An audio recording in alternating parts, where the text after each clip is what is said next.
I'm Jay Cleveland Payne, and this is 2-Minute Business Wisdom. I hope this week's message is one that you can personally use. The most inevitable thing as soon as you start hiring people for your business is that you'll have to start firing people eventually from the business. It's just what's going to happen. Some people will leave naturally, so that will save you the stress of letting them go, but some people will have to be let go for many reasons. Maybe they're not performing, maybe the company's not performing.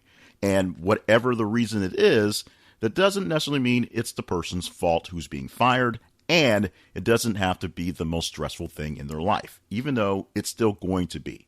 What you must do when you are letting a person go from your company is make sure it's turned into something that's a stamp of freedom, not a badge of shame. Make sure they feel like they're getting their passport stamped literally to something better, something greater, freed up for something new, as opposed to something that will be hung over their necks for the rest of their lives.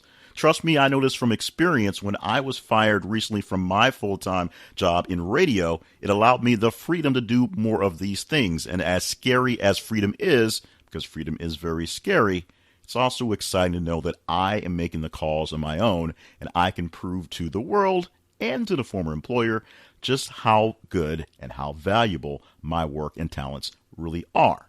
And mostly, I get to prove it directly to myself. That was this week's 2-Minute Business Wisdom. These are way too many calls to action. Visit businessquestionsansweredhere.com to find more information about the 2-Minute Business Wisdom podcast or the Business Questions Answered Here podcast.